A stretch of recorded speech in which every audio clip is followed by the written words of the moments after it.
Hello, everyone, and welcome to Sample Sunday.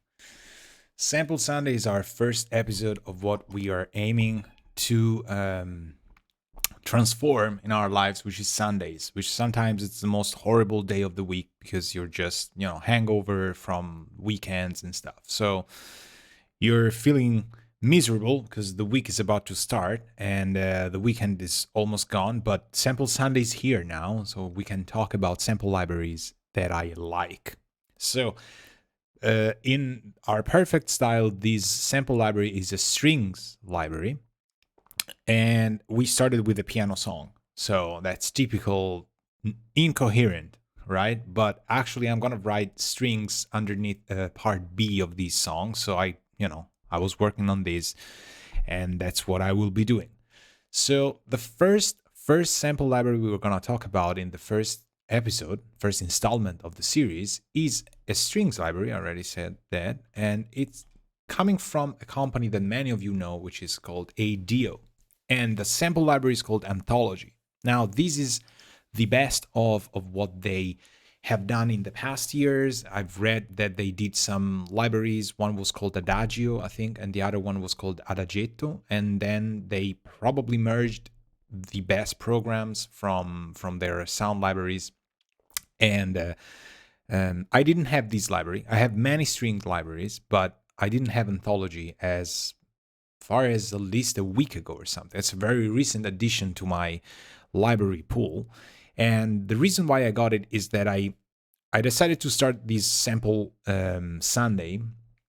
It wasn't supposed to be a Sunday, but was supposed to be a day of the week where I would talk about sample libraries. And we did some Fridays, we did Thursdays, but then Sundays were probably the one day that needed, this boost the most. And what happened was I ran a sort of a newsletter poll, and I think I ran a Twitter poll as well. And I just put down some names from companies that, whose sound libraries I had, owned for years, and others that I just knew about. And 8Dio came first, I think, and probably got like the same amount of votes of another sample library company, which we'll cover soon. But I was like, okay, we're gonna do 8Dio first. When I asked about which library these people wanted, a lot of people said Anthology. Some people said Majestica. Others said, I think, Adagio strings, which then again comes into Anthology as a sort of a reinstallment from their past programming. There's a very complicated but fun video of the owner of the company, Trills, which explains how they got to Anthology and what they put in there. So it's a sort of an evolution of things that they have done in the past years. So even if they had Adagio strings, I said, okay, this is probably going to be still an Anthology library. And then there were some people wanted brass libraries. I think one of their best is called Century Brass, but Anthology was definitely first. And I was interested in more strings, so that's what I loaded. And it took quite a while. It's not maybe the biggest sample library I have, but it's quite big. It's around, I think, 50, 60 gigabytes. And it comes in this form where you have instruments divided first by three sort of like chapters. One is a chamber program, one is an ensemble program, and one is a solo program. So you have solo strings, you have a sort of a chamber, more intimate kind of sound, I think, with probably less elements, less players, and then you have the ensemble, which is the full orchestra. So then you have individual sections, and so you have basses, then you have cello, you have violas, you have violins. You don't have first and second ones, but there's also individual articulations, again divided by chamber, ensemble, and solo. There's a variety of ways to load any library. I don't know how you do it in Kontakt. I usually like to have one Kontakt per instrument, which is something a lot of people despise. And, I get teased about because a lot of people run one Kontakt with at least 16 instruments in there, instruments that share a common sort of denominator in sound. But I don't know. I don't like to do that. I like to actually have one contact per instrument. So sometimes there's, for example, just one contact for one solo string, and that's perfectly fine. I don't see a lot of overhead in Cubase. I haven't seen a lot of overhead in Pro Tools or not even Digital Performer, but a lot of people told me that there's different DAWs and different habits. So if you change DAW, probably it's better to have like a common contact with a multi-output. But it was getting so complicated that I just wanted one track to have one instrument. And that's what we're probably gonna do here as well. So they have chamber, they have ensemble, they have solo. I really like the fact that they like gathered the instruments in ensembles as well, because I don't usually use individual sections right away. I have them in my template, but I don't use basses, celli, violas, and violins all divided and, you know, start writing there immediately. I like to have ensemble patches because that's a way to sketch ideas. And sometimes I just need a couple notes and I don't bother going through splitting the sounds, for example. That's just my personal habit. So what I have loaded here is the Anthology ensemble patch, and should work. Why doesn't it? Should be here. Be here anytime soon. Let's reload that. All right. All right. All right. Here we go. So changes to instrument? No. Ensemble.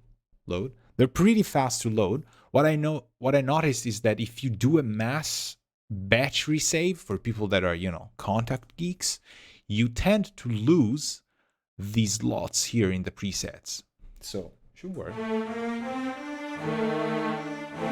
Yes. Right?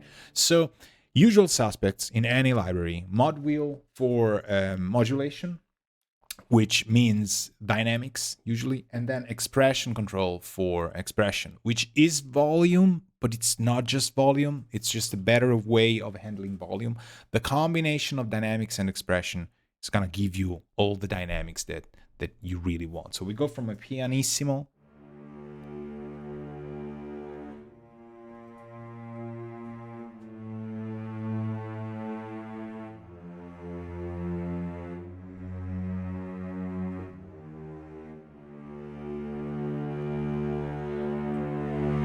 right? So we have expression, we have the browser on top, which is the section where you decide which articulation you want to use. And I really like that it's already key splitted. So the switches are already there with the usual C-1 till A. So that bottom octave, which I don't even have here, but sometimes I like to just transpose, hit the key and go. You have individual volume for people that do expression maps and stuff. That's gonna, you know, blend perfectly. If you double click one of these, you're gonna have all of the available articulation browser here. So it's a core and muted, and sometimes there's a third section, I think, in some of their libraries, but usually you see core has the usual sustains, 2 versions of legato, then arc control, arc long, tremolo, trills minor second, trills major second, spiccato feathered, spiccato tapped, staccato, marcato, pizzicato, and Bartok. Then you have the muted, which is sustains mute, legato mute, arc control mute, empty should be mute, probably, feathered mute, and then you have empty slot if you just want to unload that. It's pretty light in a way of, you know, of how it loads patches. So when I opened up and I played that, I was like, okay, sounds like a strings library. I wasn't particularly impressed at first.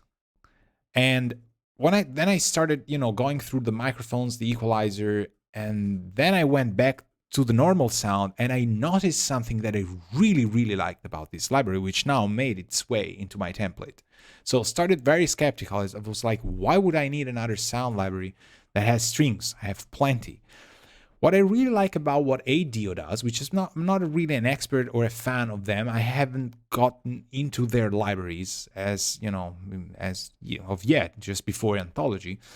And I noticed one thing that I really like. There's a darkness and there's a sort of an aggressive factor to the beginning of the attack of the strings, and there's a sand value. There's something sandy and I don't know, dark somehow, and it like aggressive but not blatantly aggressive. There's a character in the sound that I really like. Sometimes you really struggle to get those things through in other patches, because sometimes you have more of an environmental kind of sound, of a background widescreen kind of sound, as they say, and that's perfectly fine. But then it becomes incredibly challenging to take those sounds and bring them up front when you need that, cursed, painful kind of dark. I keep saying dark, that's the adjective that I would use to describe. And these strings are actually the opposite. And we'll go through them, and I'll show you why I also really liked their way of blending into the environment of inserts and reverbs and spaces and things. So there's a lot to do in here, but there's also a very nice way to compare them in the mixing environment that one has, because sooner or later you're gonna mix this stuff in your actual song. So whether you use different sounds, different sound libraries, they're gonna have to blend together, and that's part of why a sound library becomes in the ears more successful than another one. And that's why after 10 years some sound libraries still do incredibly well, and we still buy sample libraries, but we still have our old things that we are sort of like aficionados for. So sustains, we said, let's reload everything they had. Legato 1, legato 2, arc control, arc long. Some of them are gonna stay there. We're gonna do tremolo, yes. Then we're gonna do speak feathered. That's something I really use a lot. Speak tapped, staccato, and maybe marcato, and then we'll go through the others. So this is the ensemble patch. I want to load the chamber patch as well, and I want to try and see what difference is there between the ensemble and chamber, because that's the thing that I'm mostly interested in. So sometimes you have dynamics for some of the programs. When the specific control isn't available in the articulations that you've selected, they're going to become grayed out. So sometimes you're allowed to choose release tails, for example. Sometimes you're allowed to choose speed. Sometimes you're able to choose vibrato, for example, or legato. And it's very easy to know what you're doing, very easy to map.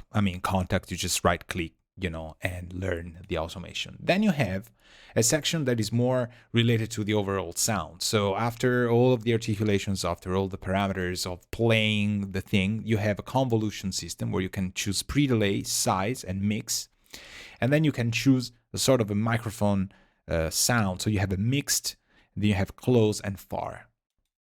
And you can obviously do a multi-output setup. I don't have multiple outputs set up already, as you can see, because I don't use it that way, but you have pan, volume, and you can go on off. So is this yes. So the on off is also a purge button. So you can use close and far together, which a lot of people love, but you can also go for a mixed sound. And then you have an equalizer with low, mid, and highs. Behind all this, there's an effects section that we're going to look at, where you have phaser, EQ, degrader, delay, transform, and reverb. But there's also a digital version of reverb, which should be somewhere around here. I don't know. We'll see. I don't know about that. I really love the convolution that they've done, but there's also an additional layer of digital that the manual said. So we're gonna go in there and see where it is. Really lovely section that they do with reverbs. I really like the transform. I really like the degrader. And when I saw these effects, I was like, aha, these people are not just 100% super classical string oriented people. They're aiming at very musical, playable, and emotional things, which is, very something we can all appreciate. And their sample libraries are, go to their website, but don't go to the testimonials, because you're gonna see so many A-class movies that you're gonna go like, oh my god, where's my career gone? Comparison. So they're everywhere. Every movie that you've seen has probably used some of these libraries. So the composers, the sound designers have used some. Might be along with real ones, might be without the real ones and stuff. So sustain. Let's try and play with a little bit of this stuff.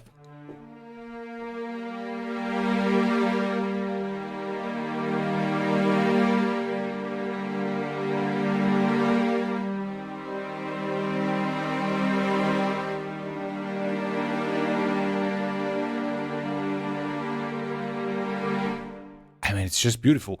What I notice is that they tend to like sort of a drier way of sounding, right? So they tend to be on the dry side when you mix them. So I was rather, excited to just go mix 0 and go close, for example.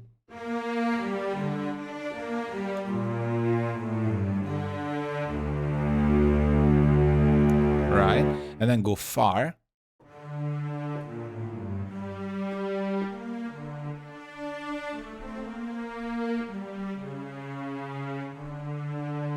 And then mix close and far.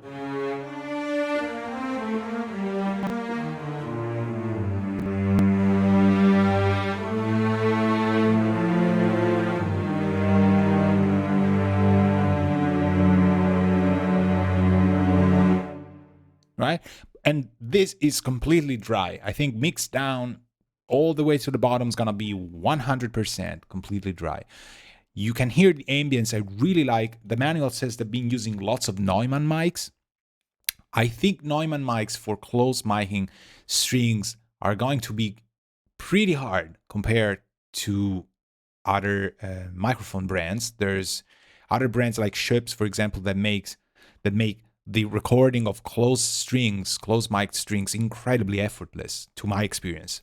Neumann is kind of more challenging to do because they have that high frequency detail and sandy kind of bump.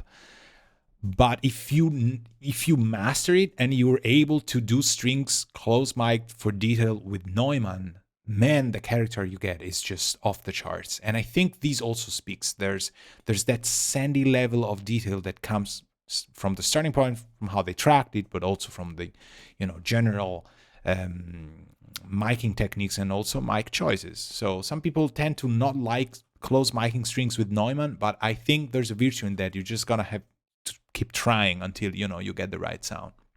But they do have a tone for sure. That's true. But I really, really like how they're sort of dark and and emotional in a way. So this was completely close and far away. I would go back to mixed. And let's try the complete opposite. Just go completely mix up here.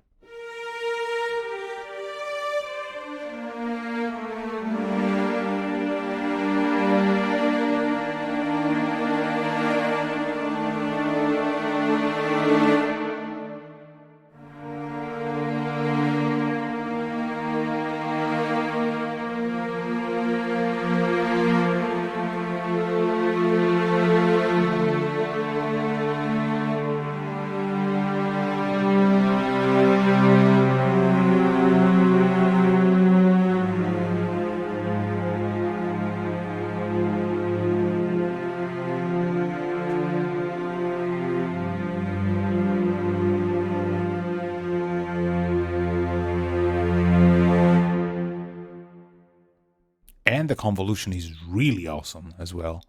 Sounds great. So mixed works really well with their convolution. So you don't have to go close. That's the first thing that gave it away for me. That's the second thing. So the first thing was the darkness and kind of emotional weight that they had. The second one was, okay, I can use the mixed and go convolution on them. It still sounds incredibly natural. It doesn't sound like reverb that adds on top. Then I tried the equalizer.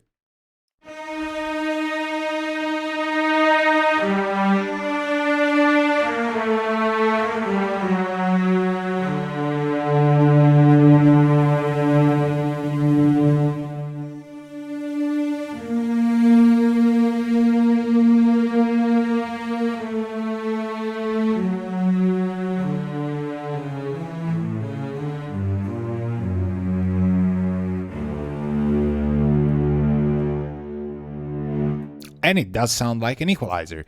I wouldn't go extremely wide on these and wild on these, but they're allowed to just offset the strings a little bit. Now, I usually don't employ equalizers in an absolute way. Like I don't listen to a string library and go like, oh, it needs equalization, boom, and do it. But when things are playing, for example, you have a piano here, you can start lowering some of the mids and you go like instantly, aha, that's the right sound. And I'd rather do this from here than doing it from an external EQ, because I tend to think external EQ as a second step, like I'm going a little bit deeper into mixing the record.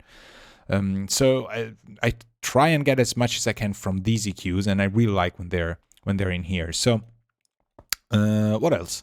We've done this. Oh, the release tails are also amazing. So if we go all the way up and we go all the way down, you hear it, right? It's not extreme.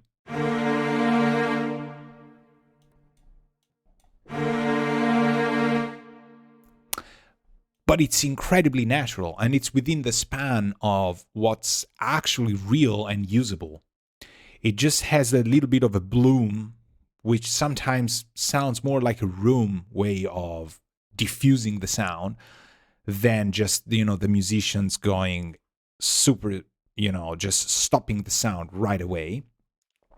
But it also sounds like the musicians are not leaning on the bow just at the very end. So that I also very much like, because some sample libraries I do have, they're amazing at the one setting that they have, but sometimes you want to extend release tails because the tempo maybe doesn't work, and you go like, oh no, it doesn't work, I have to change the patch from the get-go, like get a different articulation or something, and that never works. So again, let's get a setting that works pretty much universally, like a mezzo forte, something around here.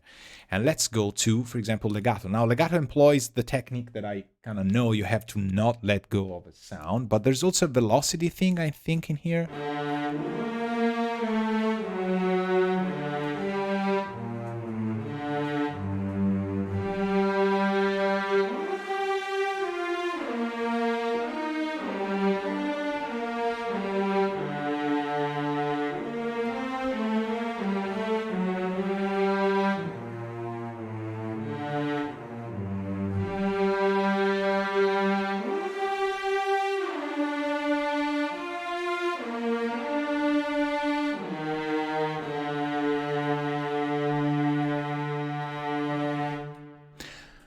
So that was the closest thing I could ever get to another library that I really love, that I won't mention, but people that have used that for years. It's one of the first ones that came out with a divisi sort of section. You might know about that. And I have it in my template because it has that portamento thing that just kind of makes the sound glide. It becomes even more emotional, and it's done by having a, holding one note down and then going to the next note, but having a very low velocity. So when that happens, it's, the glide's going to get in. They're going to use the samples with the glide, and it just adds, maybe you don't want it, but sometimes it just adds that layer of just emotional, sort of weight to the performance. So you have a legato volume where you can pick how loud you want the legatos to be. Let me transpose this so we can hear some violins, for example.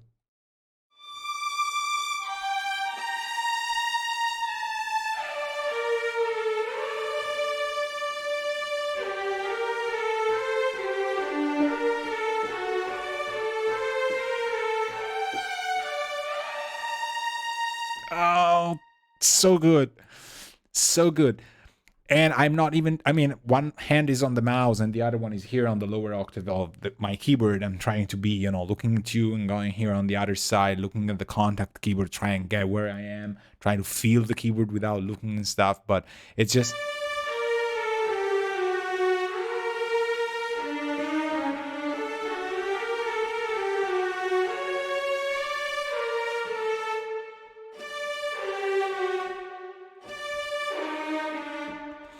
it's so emotional, and you can choose, you can tweak the speed, the release tails, the vibrato. With, again, I want to underline something with the vibrato thing. Vibrato, people, let's hear it. So no vibrato at all.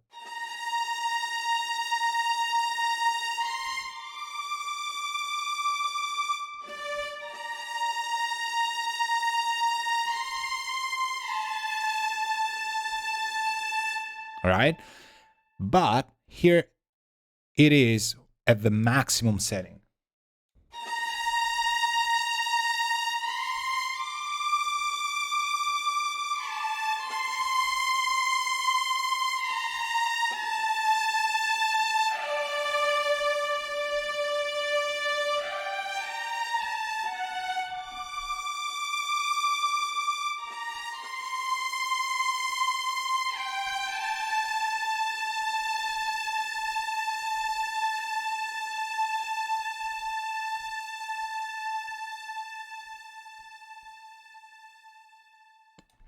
right? I mean, this is hand on the mouse, and just imagine what you can do if you had, you know, just your hand on the regular mod wheel and expression pedal. I really loved that. That became the third thing that made me love this library. You have a vibrato setting that goes from the minimum to maximum. All of these settings are within the span of being extremely real, extremely usable, extremely emotional. You don't have that, you know, LFO effect from the section. It's just the legato volume I haven't messed around with too much, but let's see what it does. Maximum.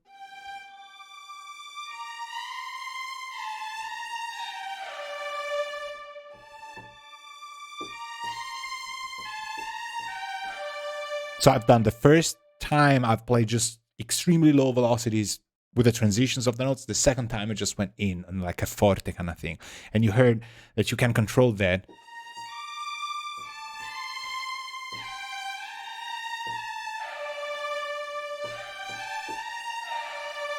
Right? If we go legato volume all to the minimum.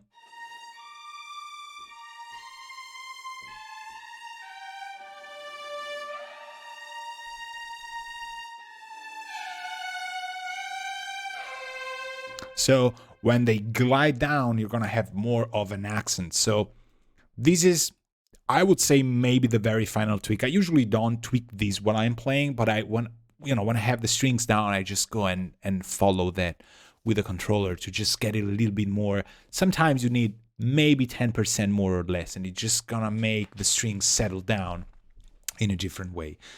As they say in a lot of British tutorials, lovely, just lovely, people. That's fantastic. That's brilliant. And it is. It's fantastic. I have no idea what Legato 2 is gonna sound like.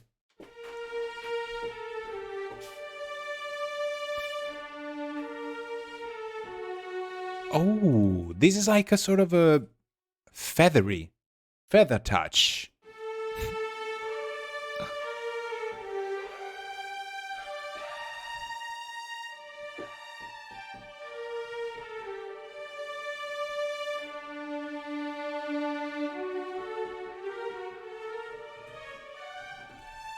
So if you go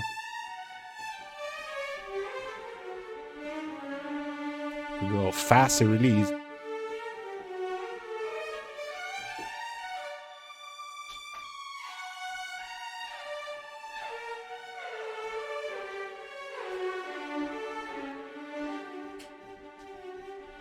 All right, super nice.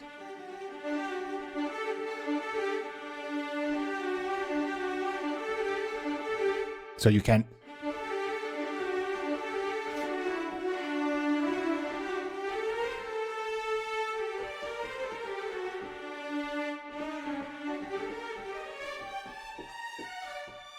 And then we drop down.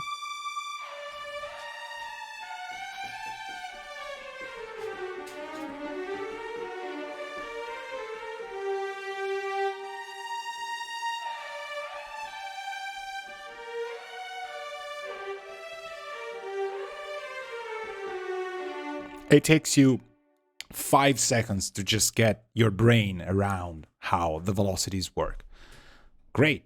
And there's, so Legato 2, I would say it's more of a simpler kind of way. I think if we control click on this, we're gonna get, you know, the standard command click or control click, depending whether you're a Mac or PC.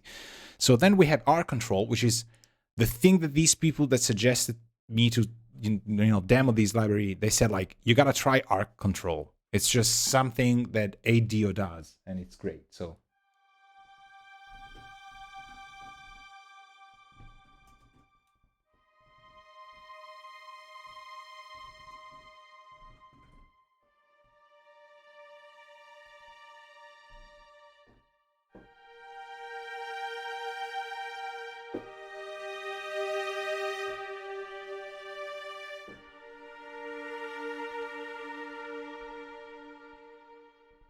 it's self-explanatory. It's just arcing through the dynamics, and it's real. It's done, realistically. It's not done with modulations. I haven't touched anything. Expression is at maximum. Let me try the speed. Maximum. It's just a completely different way, but still within the, you know, the realm of being true to how the strings would do it.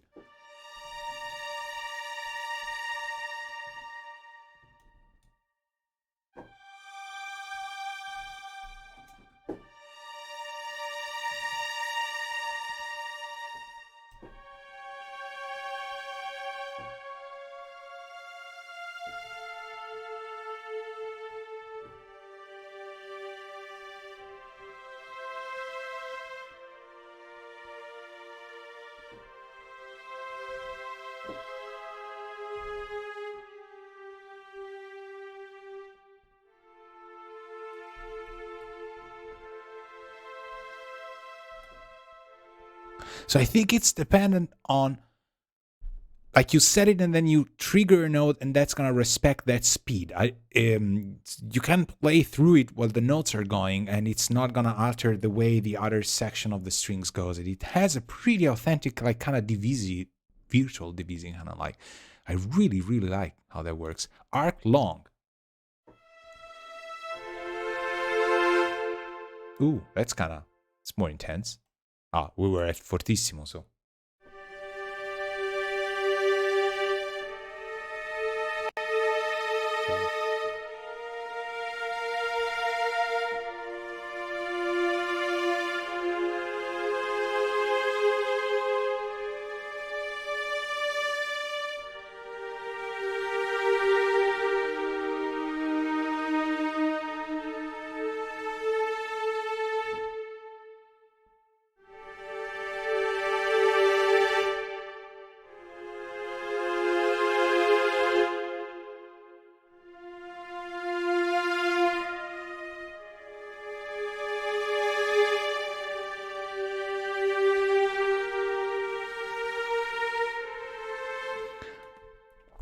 So, fourth thing that I really love, you can use your dynamics, so your mod wheel, to still affect how the arc long, in this case, behaves. So you can emphasize the raising of the sound or the dropping down, or you can counter the way the sound goes up or down. So that I really love, because if you want the crescendo to be even more of a crescendo, more extreme, you can go, you know, up and still go up with your mod wheel.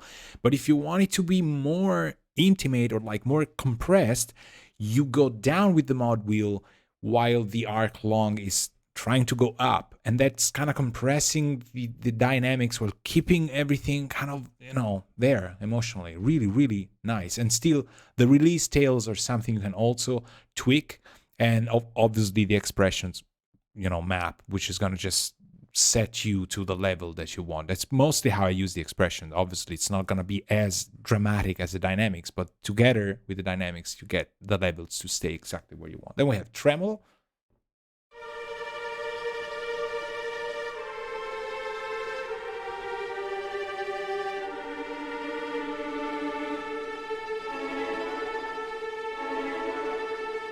Beautiful. Then you have spiccato. And 8Dio are masters of spiccato. That's what I've been told. Like, oh, Alberto, you like spiccato. You gotta have 8Dio's library. So I was like, all right. We'll fix that.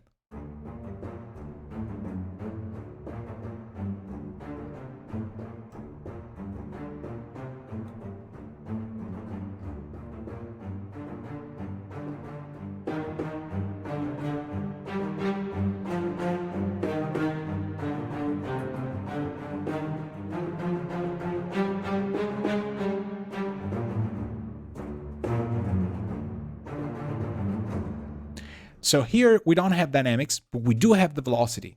So you just play as you would, you know, normally play any velocity controlled instrument, and it just sounds fantastic. So speed, I wonder what speed does in this case.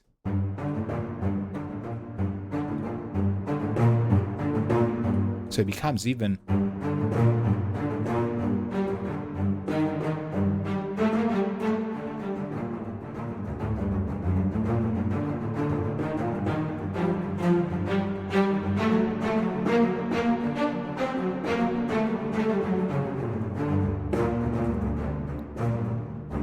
All right, sounds, I mean, don't have to say anything, just sounds great. Spiccato tapped. Let's go one octave up, so maybe we have that sort of a violas kind of.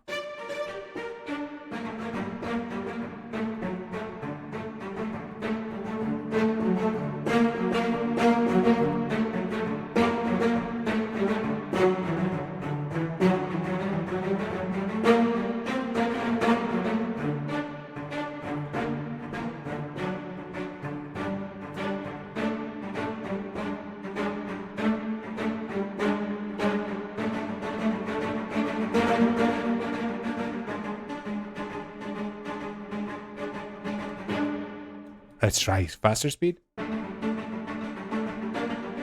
So this is a little bit too fast for this passage, but maybe halfway through.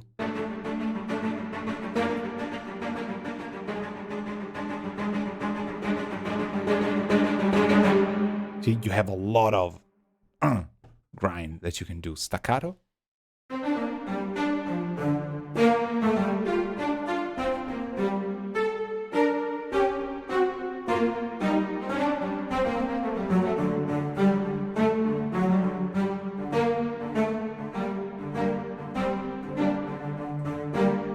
And you have no what's so-called machine gun effect. It just sounds great. And there's not a lot of tweaking to do, which I don't know if you're compatible with how I do things, but I can't stay with 300 knobs or 300 subdivisions of articulations to just get things to be emotional in playing. This is just, I'm used to velocity, I'm used to playing stuff. I play it, comes out to me right back as I would expect, which sounds simple, right? Well, sample developers, would beg to differ, because it's incredibly hard.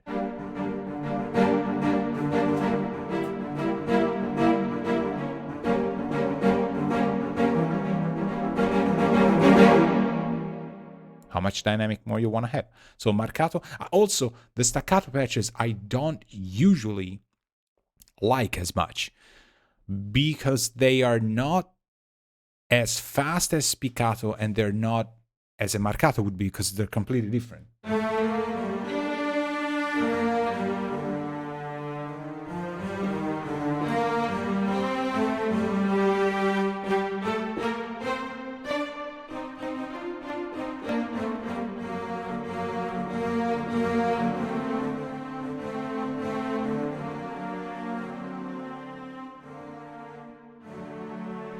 So if we go really low on volume, we still have dynamics, but the staccato is just there, in sort of between.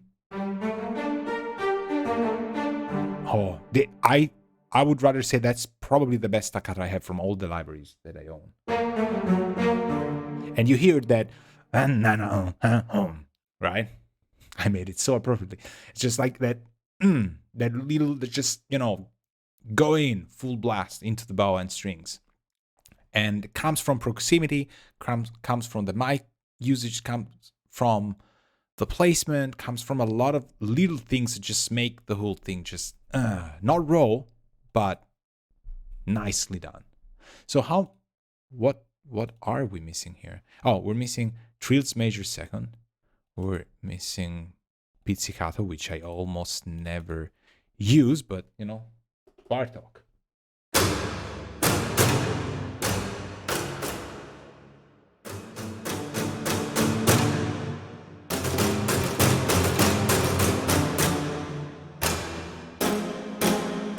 Obviously, I like to use it on the lower registry, because that's where it gets more sort of like in the vibe of the timpanis and, taikos, whatever you use it with.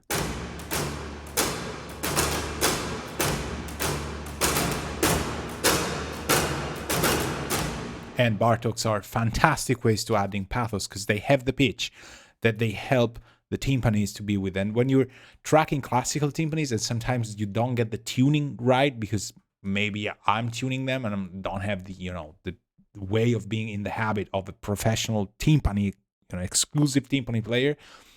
The Bartok on the strings is just gonna give things a little bit of the chorus, and it works every time. It's fantastic. So thanks, Bartok, for inventing that.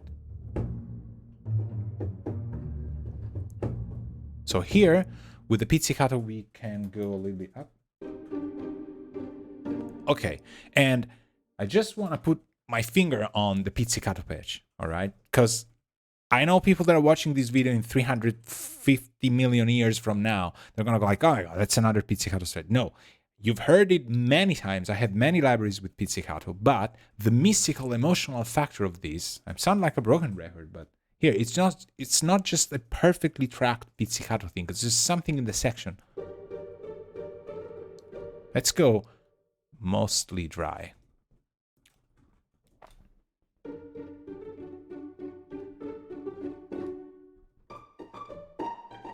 All right, a little bit down here. A little bit higher.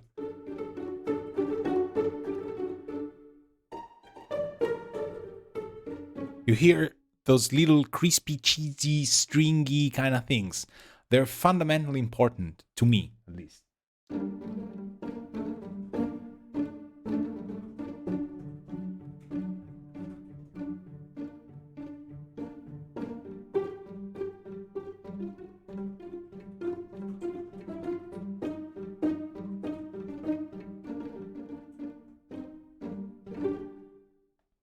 Fantastic. Trills, which I don't.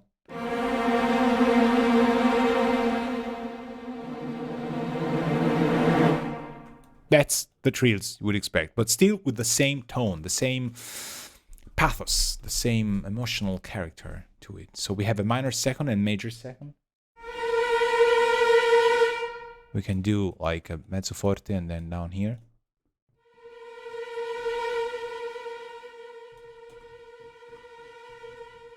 See the difference between the two. They really make sense. That's a fine tuning and then... Ah, beautiful. Let's go back to our convolution thing.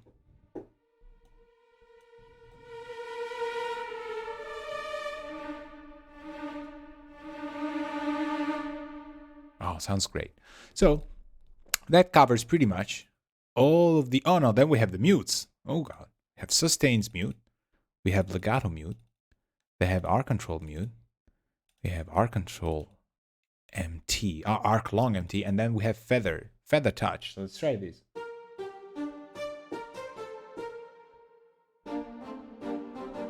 And I want to reset this because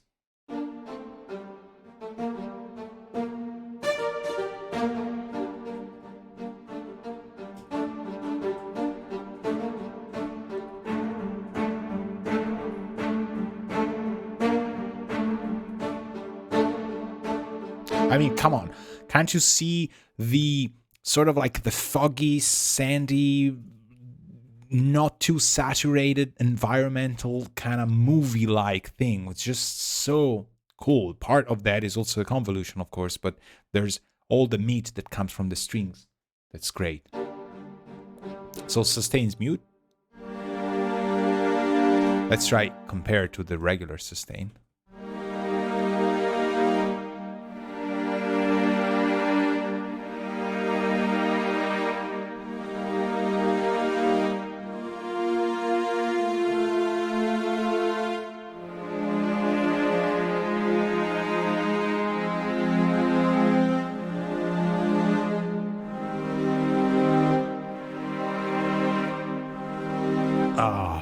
Finally, it's not the only library that does this. I have others that I really love, but they do have usable mutes, usable sustains, and trust me, these two go very well together, as they should if they're tracked right. You hear the EQ, the tone, everything else completely different from the old ones that we tried, and I'm gonna use this to make the comparison. So we have spiccato feather.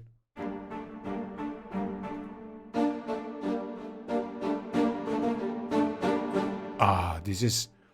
I can see the castles and the you know, all the knights and the elves and stuff. Arc long mute.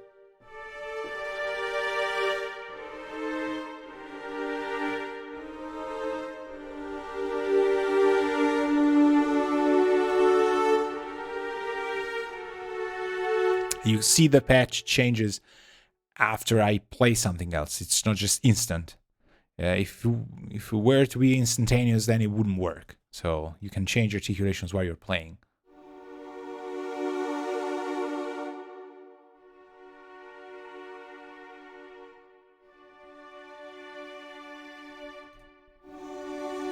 Very nice. Legato.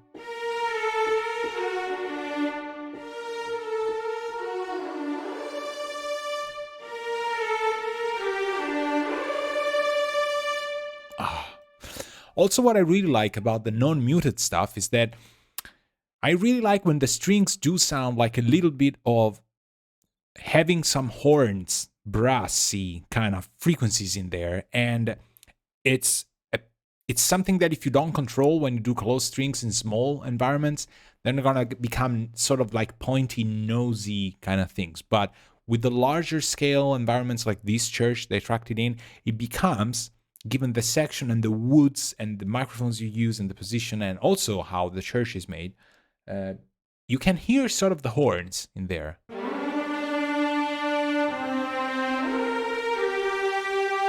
If I go from mute to legato, you can really hear the horns.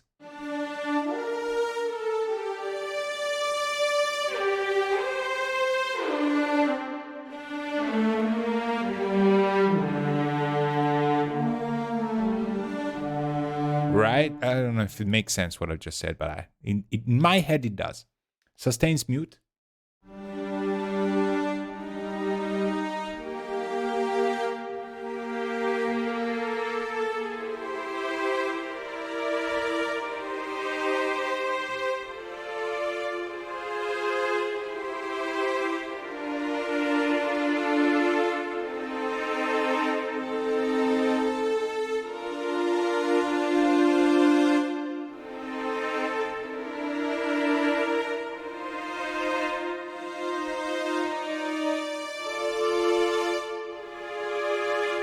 It keeps having that character. That's the first one we tried. So same controls, just different kind of vibe. So now I want to try one of these instruments, but I want to see the difference between chamber and ensemble. So we go add instrument, contact, and we go chamber. Here we go. And how would we compare this? We're going to compare it this way. So we have ensemble and chamber. Let's take sustains, okay, which is the easier one. Controls are pretty much the same. I want to go mezzo forte, half the way through. This thing will move here because I kind of like it a little bit more into the thing. So this is chamber.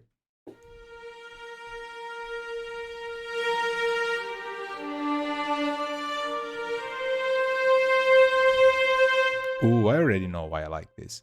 And this is ensemble.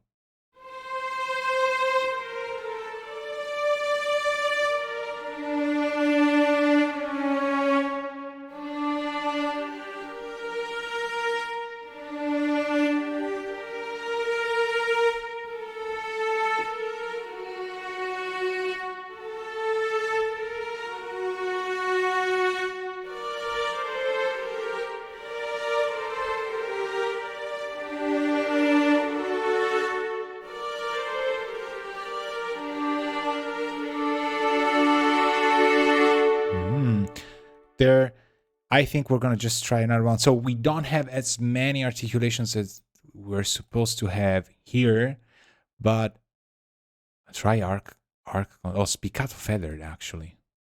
It's already loaded. Okay, of course. Let's go here. Okay, and we want spiccato feathered from this guy. Okay, so.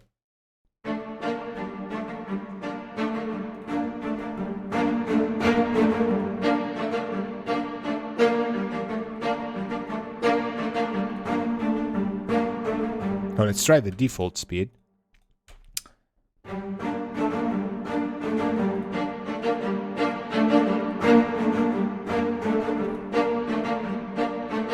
And obviously the thing I would like to try both of them together.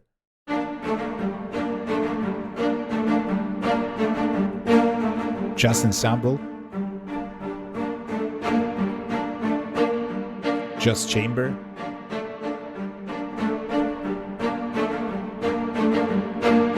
And together, and they work. That's kind of a proof that there's a coherent product behind it. So not as many controls, but definitely beautiful sound, because what I like about the chamber one is that they have more of a fluty behavior.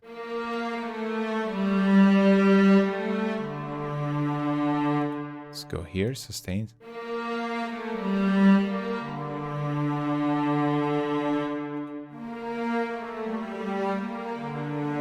So here, because of the number of the players, I would say how would I call it? The woody, sharpy kind of bow wood string, typical tone of a violin or cellos or basses of a string instrument that way, kind of gets a little more out into the mics. So.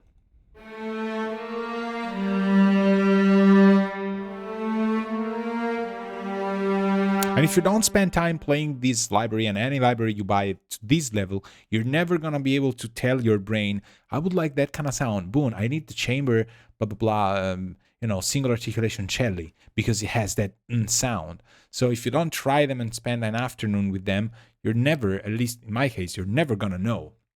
The objective is to have a database in your head that just picks a sound whenever you want it to be a feature in your, whatever song you're composing. So this sound is very peculiar, so the chamber thing has to be kept in mind for this kind of behavior.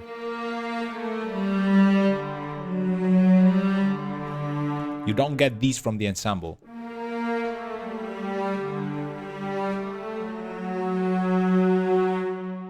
They're both beautiful, but they're very different.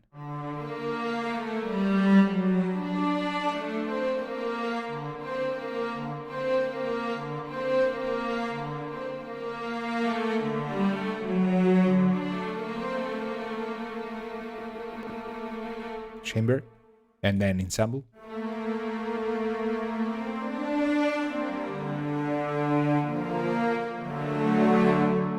But you hear the caliber of the ensemble, right?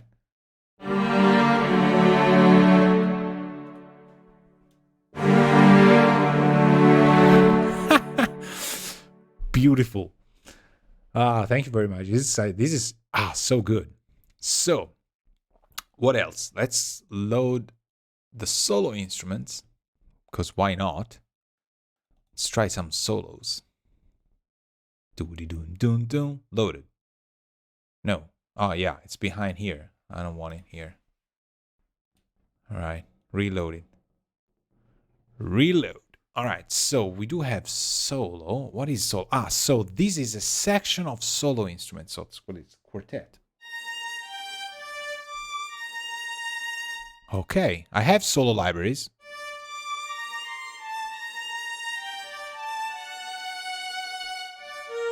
Let's go down here.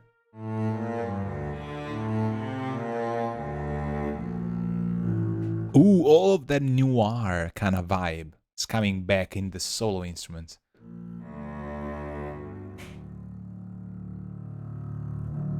Nice.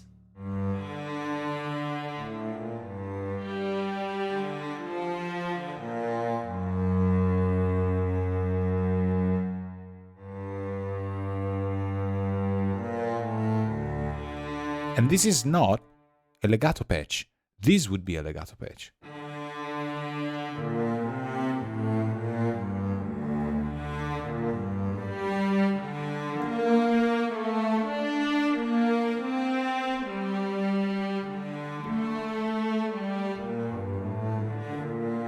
Ooh, fantastic. How about the violin?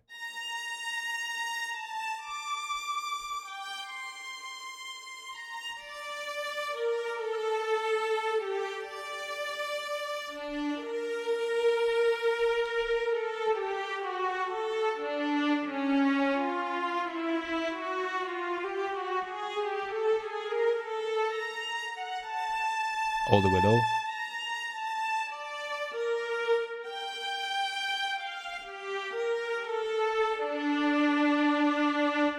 Very good. I mean, it's still dense and thick, but solo. That's really cool. So in the individual sections, I'm thinking we have. Oh, there's also auxiliary patches. Let's investigate. So we have, for example, violin sustain or violin solo legato. At that point, we only have one articulation. So.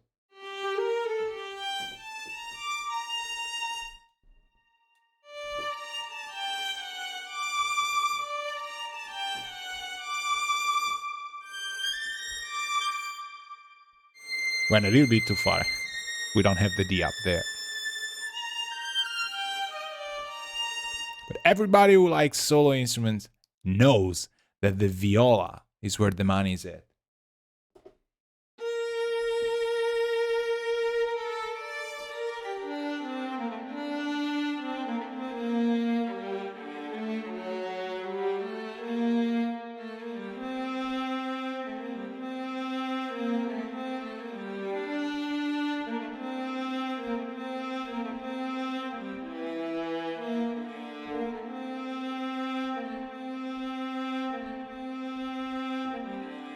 Oh, you can. Oh, I mean, mouse and. I mean, people, this is not even, proper way of playing that. But you heard, it just, you can get the very short notes to have still that character, and then you have that, the possibility of going mezzo forte and then coming back, and it works. And I haven't touched anything, I just went mix up. Fantastic. So what about the auxiliary patches? What is chordal? Chordal?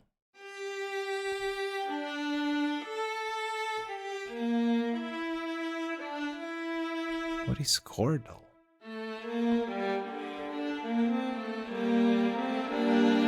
Okay, so it's you can get chords. What an intuition. The kind of a name chordal gave it away.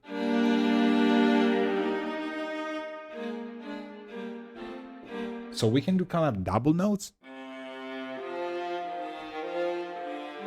No. Okay, so, I mean, yes, but no. If you play one note, and then you play the second note, you go legato. But if you go...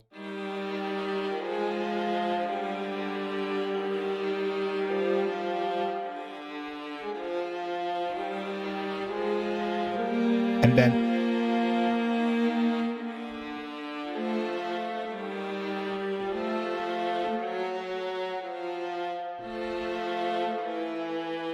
okay, so it's a velocity thing.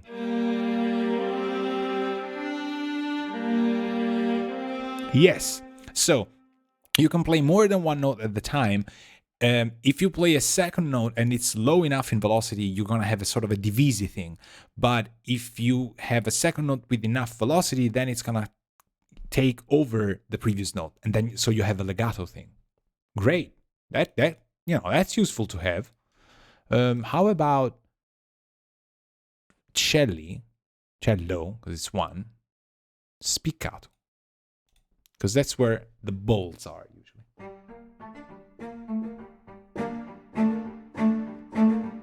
Really like this line today.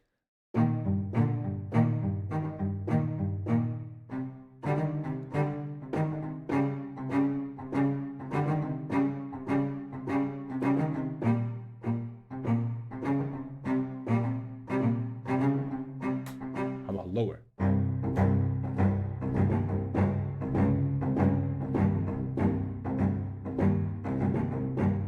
How about obviously this with the spiccato double bass together?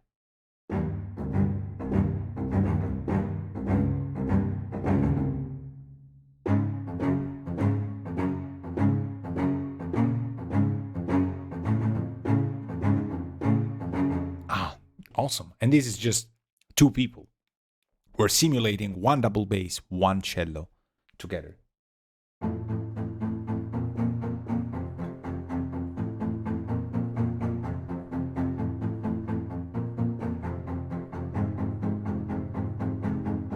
And I'm, playing two notes at the time, three notes at the time. It just works. So you can keyboardize it and be unfaithful to life and reality as you might want to be. It still works.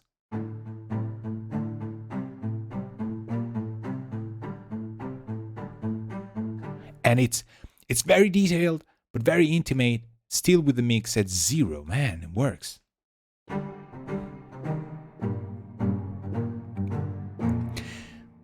Kudos, because the libraries that I do use for single patches, so for soloists, are libraries that I bought separately from ensembles. And I've never found, obviously, a solo library that works as an ensemble, but usually when you have ensemble libraries and you load solos, you're like, all right, You know, it's an additional thing, it's a bonus thing, it's fun that they put it there, but I wish it was like this or like that, and I'm gonna get these other library from Solos. I would honestly say this is, because I own other libraries, extremely easy to layer, but also extremely good by itself. The depth and the detail, I don't know how to explain it. It's like they are in the environment, but they're not glued to the screen. There's a concept of when you try a lot of sound libraries, they have a beautiful sound stage, but they're never going to be able to get off that sound stage and bite you somehow. Some others are very bitey in a way, and they don't want to go, behind the film, behind the screen. This sounds to me as, I can see why people really love 8Dio stuff. I mean, it sounds great. So, and makes sense that it came out first, top, along with the second one we're gonna cover maybe soon. So that's pretty much all of it. The effects.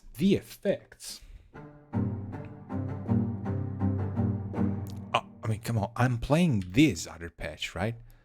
Solo Pizzicato with the double bass, and that's what is 17 megabytes with 31 megabytes, people. I mean, this is like a potato can load it. A potato also can, but a potato can load it better. So let's try chamber. No, let's try ensemble, and let's try not this, ensemble, like everything here. Go. Thank you very much, Contact. Please go. That's the, now we're gonna look at the effects section. So it's gonna be up.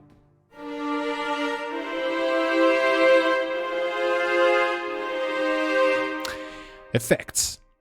Let's keep it this way. Let's go to the effects section and mess around with these.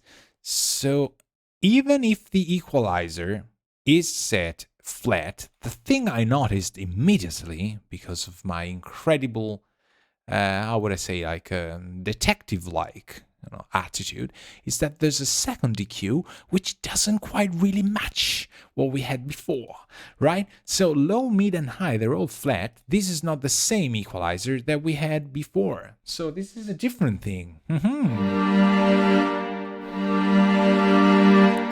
So hold on. So we can pick frequency.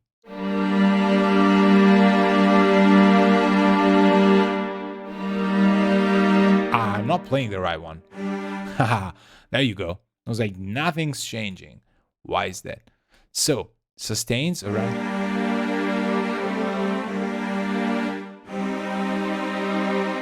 Let's keep it halfway through. Okay, here.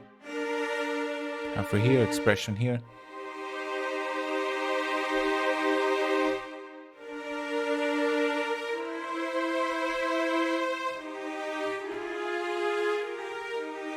Okay, so effects. EQ. How about this guy? So, was it flat? Hold on. Let's reload this thing. Ensemble, go. Let's make sure things are as they're supposed to be. And let me erase this second track, just so we don't accidentally play the second one and pretend we're...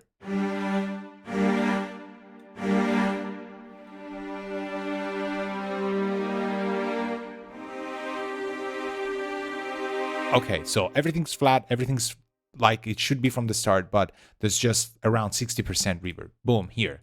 So, you see? These things are not flat, but are they? Like, is this the frequency? Okay, so the ring is the frequency and the tip is the gain. Does it reflect here? Yes, it does. Okay.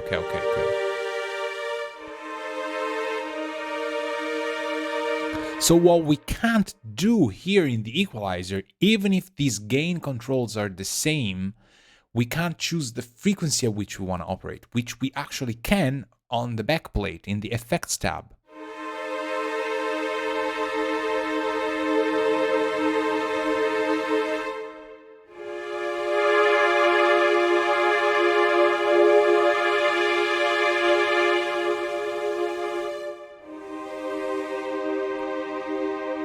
want to make it fluidy.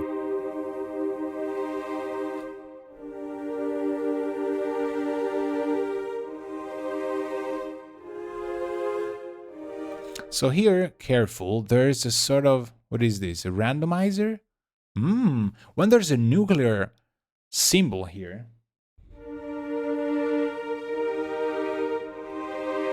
we're getting randomized values that are not too far from what I had. And these are presets. So resonate.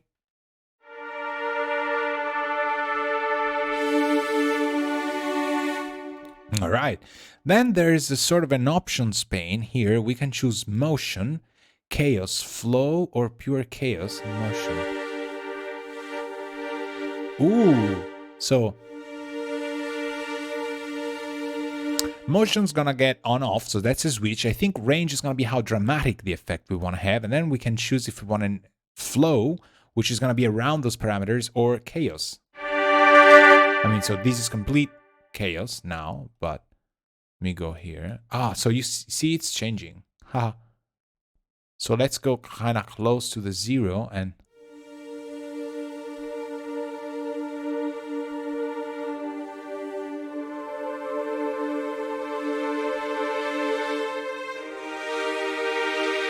nice. So the EQ can also be set to in motion. Some people might go like, oh, it's useless. No, that's not true, because if you do layer this with other string libraries, just this motion thing prevents you from using the trick of an automated filter, which usually works wonders when you layer string libraries to just get the air moving differently. Phaser.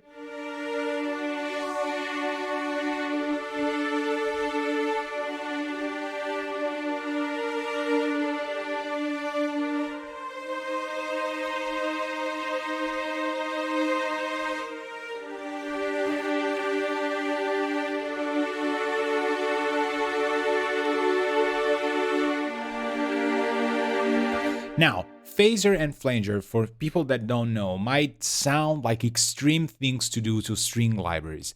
They're not. They're actually I think there's been many times where even old school sound engineers have relied on phasers and flangers for recordings that you wouldn't believe that they have phasers and flangers on. So they're fantastic ways to blend frequencies in a way that you can't really tell. Some people really even tape flanging or phasing just 1% of a super extreme setting. So the setting is extreme where you're only using 1% is a great way to get the strings to just carry more weight somehow. And it can save you from recordings where you have some close miking that phases out or becomes a bit too noisy. Just sort of like, I would say, it kind of polishes the sound sometimes. That's fantastic that they put it there. Degrader. What is the degrader? So it's a bit crusher and distortion. So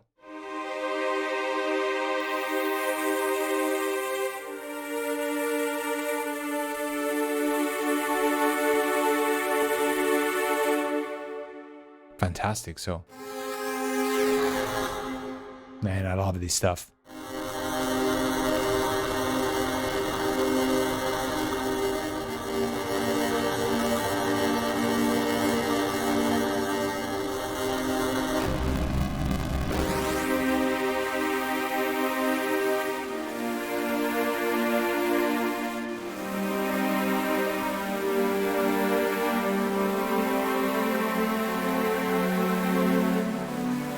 I want to finally end in major. Cadenza piccata, people, so just you're a little bit more happy at the end of this video. Ending things in major. So, distortion, this gonna be okay, 44K.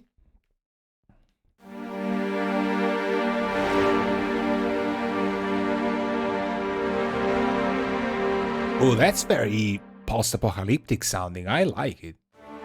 How about this? So there's motion as well. So we can go like subtle ranging and flow, and we go back and see things move, see?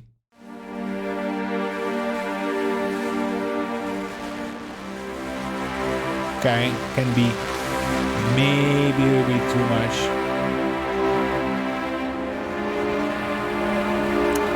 Maybe too much. I would actually set it Would be great if I could set like motion for beat crushing and distortion like separately, independently.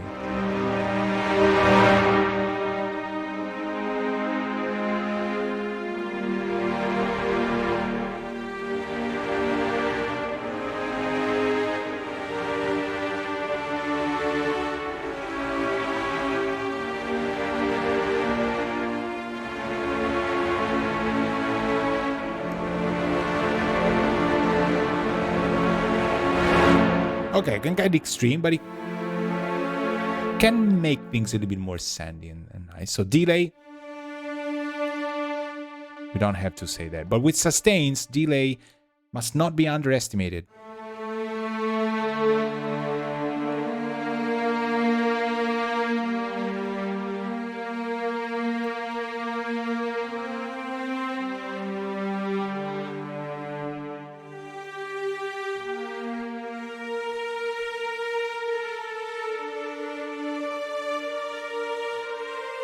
In my cyberpunk science fiction kind of mindset, delaying sustained strings is great to make them blend into the back side of the mix. I don't know if that makes sense. Just I need less notes and they just carry more.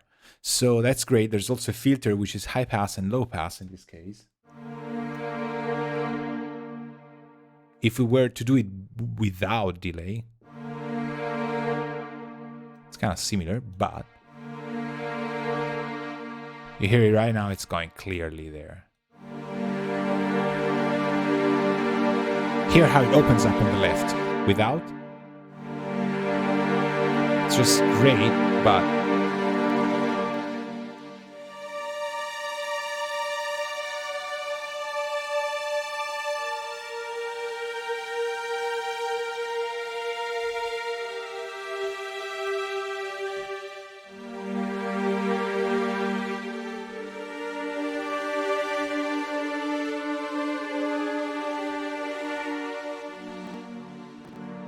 fantastic. So transform. Obviously there's presets, there's a chaos generator, but let's go to transform.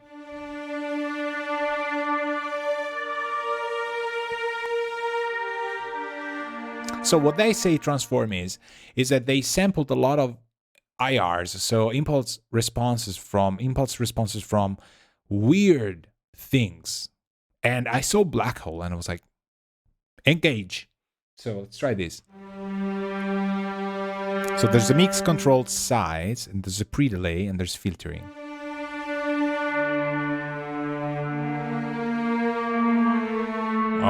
Fantastic. You hear? I can hear the brass again. Wow.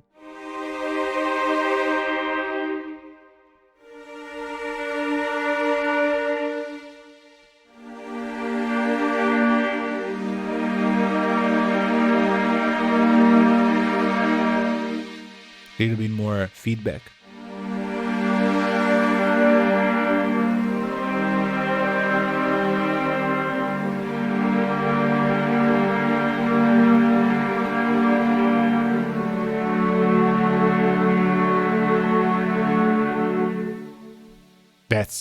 That's great. I mean, it's so, you could start writing stuff here.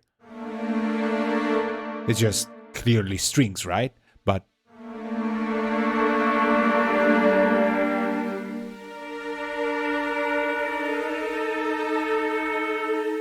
just has that effect. And you can pick any oddities, sample synced. Man, it's a lot of them. Penumbra. Let's try Penumbra.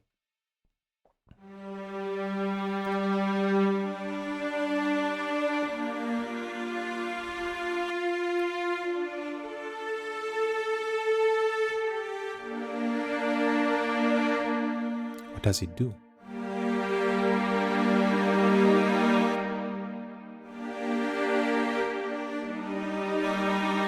Oh, no. So some of them act more like, I would say, exciters, like frequency, high frequency exciters. Stuff. They have to be tried. I mean, there's so many here. There's one that says warning. I don't want to use that. I want to use maybe apocalypse.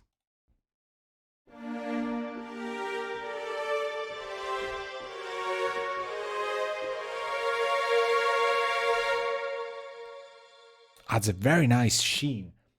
I don't know of any sound library for strings that's supposedly classical or like, scholastic and academic that has this level of sound design. Some that I bought years ago are made for sound designing strings. And this is, you wouldn't believe that, you get something that's very authentic and movie like, and then you have all of these transforms. And I usually like to either mess up with these around, I don't know, the beginning of my track, or when everything's done, to just get that little bit more of mojo and make, the sound just a little bit more unique.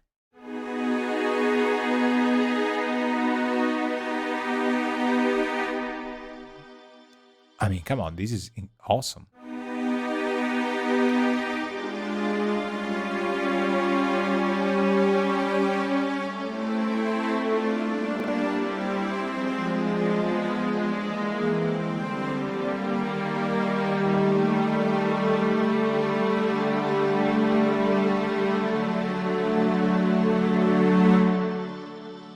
Keeps ringing. Sometimes it seems like maybe a little bit like a phone is ringing, but the filter is what. See, you can really.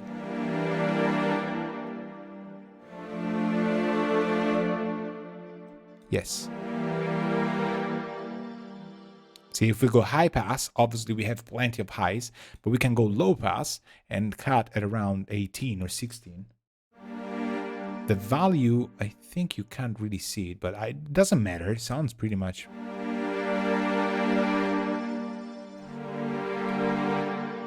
Yeah, you stop when it sounds right. Reverb, last one. So it's digital on or off, okay?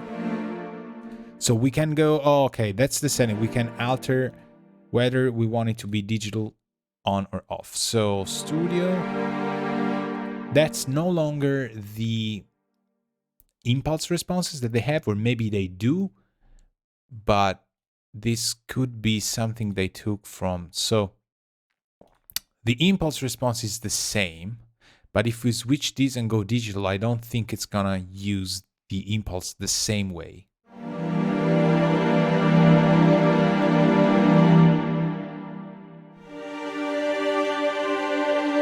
I would say let's try and go very high.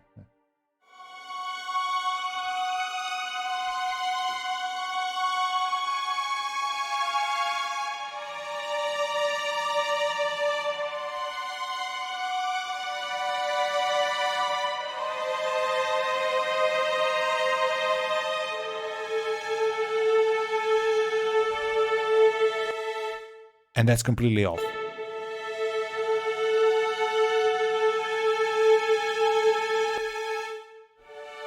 So you remember when we opened the very first patch and we had the sound was right here in our face. What I really like is that these things sound amazing when you drench them in reverb. They still keep their own character, but they go back very well.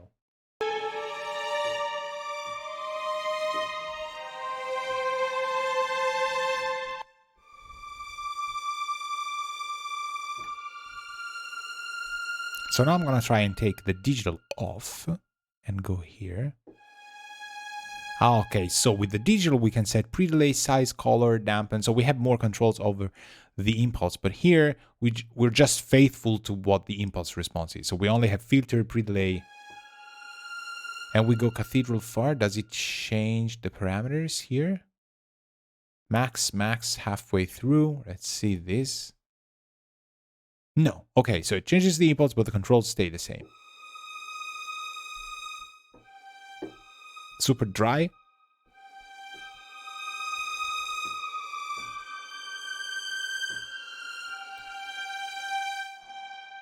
Now we have super long delay time. I usually like around 100 tops. So we're in the land of high pass here. But if we go here... hold on. Okay, so we can switch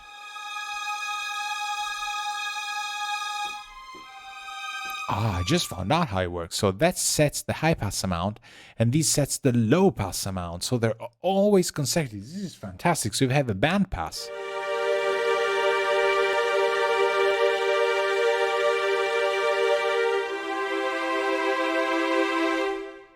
Nice. So 0.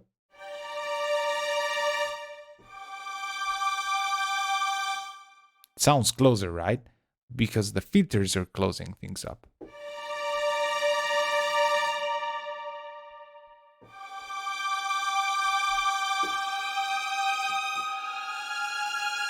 So every time you see a filter here, you do have control over the frequency. It was kind of hard to see given the perspective effect of the graphical interface. There's a ring, which is the low pass, and there's a tip, which is the high pass. So both of them can really act together if you want, or you can keep them, you know, at tops and bottoms.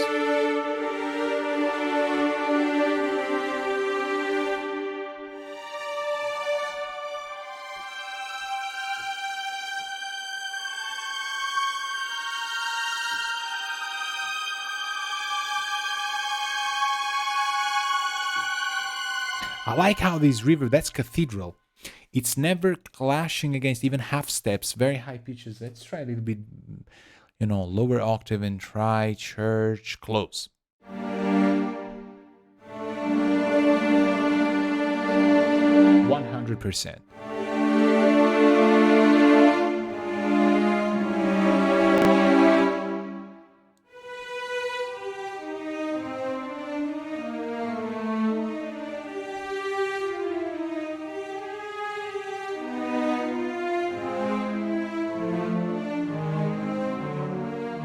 You hear the tail, it's very discreet. And that's close. Let's try far. They have 3 medium positions, 1 close and 1 far. Oh. Okay, that's more far. And we're having a lot of lows, right? So let's try.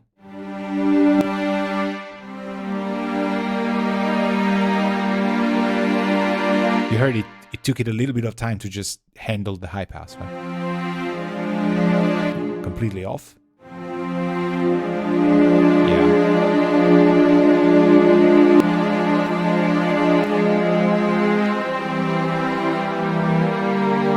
They really work really well. That's fantastic. What is this microphone thing here?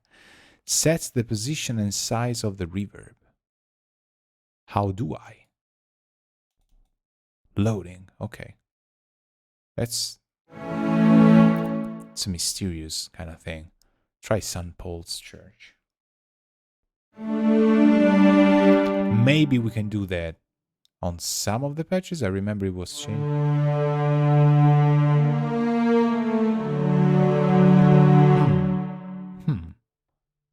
Okay. Ah, so here it moved. Bass verb. So when I click it,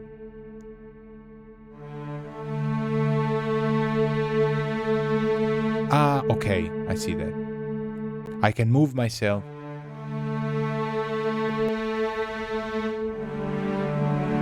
So one single click. Let's go St. Paul's Church. Let's keep it at 100%. Size, pre-delay, all that. Let's try this. And let's try and move this guy down here. We're clipping just a little bit. Back.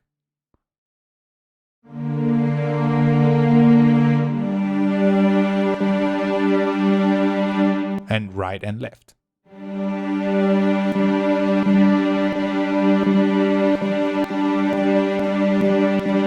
So there's 3, 6, 9 positions.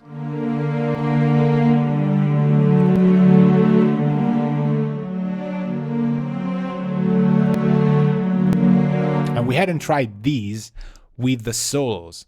I'm gonna try these now. Because I want to try this. So we go. Individual articulations, solo. What were we doing? Let's do cello. Sustains. Yes, why not? Okay. effects, we're gonna put the cello here, sun pole, we're gonna put it here. And then we're gonna go violin, sustains, down here, effects, and we're gonna go sun pole, and we're gonna put the violin here.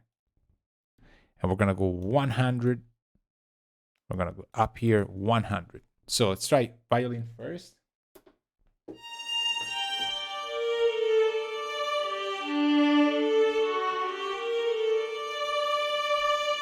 Right, so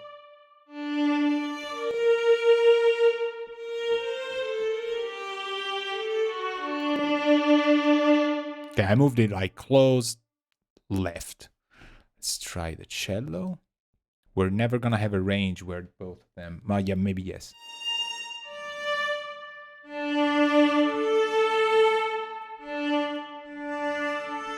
Okay. Okay, so the both of them together. That's the cello bringing.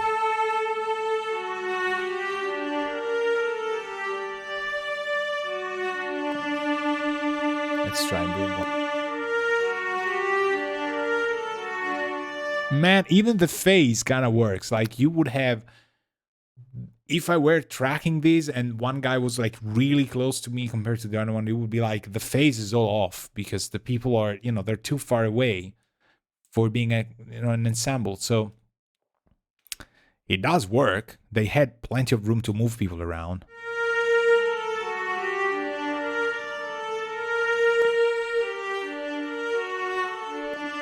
We're going halfway through that kind of work.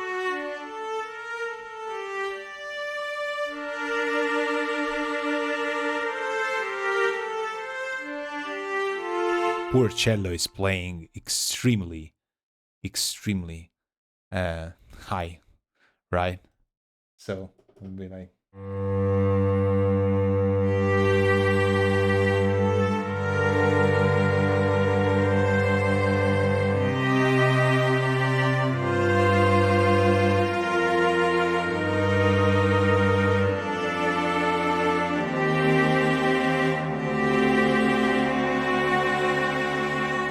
Well, it works. It works in the sense that they're a little bit too wet, but you can, that's an additional thing. You can even change the single position of the impulse response, like tracking start off point. That's great. So this said, I think we pretty much covered everything. Let's take these two off. And that's it. So bottom line is, for sample Sunday, awesome library. I'm really happy that I, was able to have these heads up from the people that are following the newsletter and Twitter and Twitch and stuff, and get this library because it sounds fantastic. It does start off as sounding a little bit dry and in your face, but it goes into reverb so easily without sounding split from the effect and without sounding, I don't know, weak or watered down, something like that. So one thing I want to show you is that if we take this track and we put a reverb on it, let's completely make it completely dry.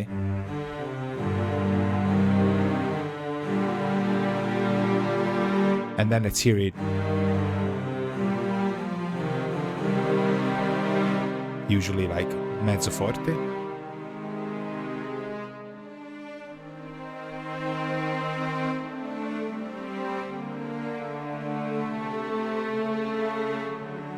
Okay, and it in major, so you have a second time being super happy today.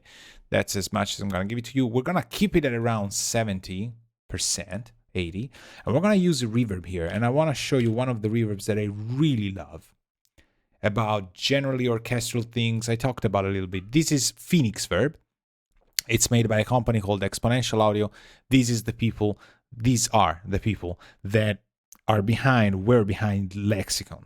So we don't have to say anything. There's a patch that I really like, which is called Large Wooden Church 2. This is not Convolution, this is algorithmic reverb. But if we go completely dry, on this sound. And maybe we even use the close setting, which I don't. I'm going to explain to you. And we keep 100% here, and then we go up. Hear how this sounds. All right, that's the close from the library.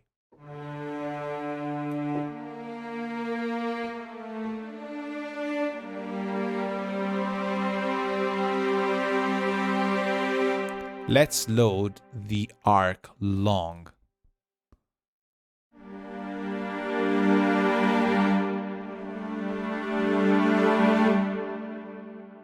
I love this reverb for different reasons. I had these even a little bit before it came out. I beta tested it. It's fantastic. So without,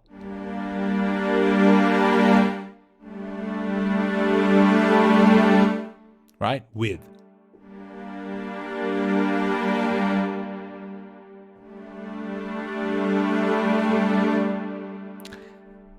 It's a reverb that tends to work on pretty much every string brass winds library that I do have in these like default settings, guaranteed. So I have to be honest, when I put it on anything that I might want to put it on, it always blends perfectly. But if we go up with the built-in reverb of what these people from 8Dio built, and we go back to mixed, and now we hear it how it should be without the Phoenix Verb.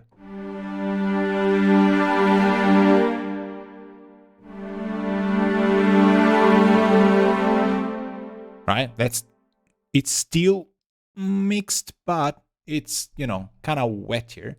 Let's go full.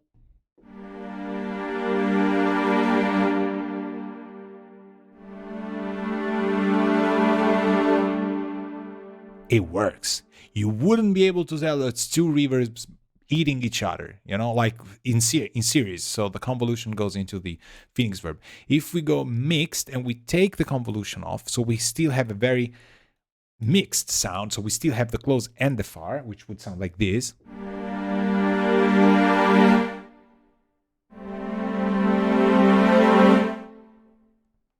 You hear the tail is just perfect. It's gonna get blended.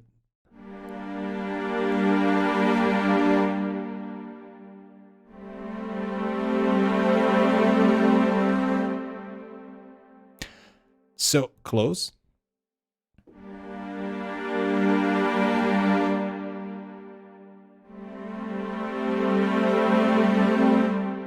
And even far. Let's try just far.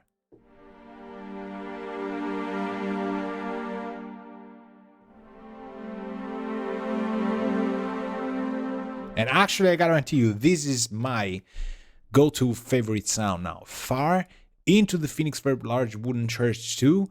When I use, I use a lot of synthesizers, so strings are never incredibly, they're not in the very first plane, like dimensional plane that I have. Sometimes, but not, I don't write pure orchestral stuff. But I have libraries that have ambience in the samples. They really don't, even if this Phoenix Verb works wonders on pre-existing reverb sounds, they don't blend as well. And they don't preserve the initial aggressivity, aggressiveness from the sample. So you still have that bite, that darker kind of orangey thing.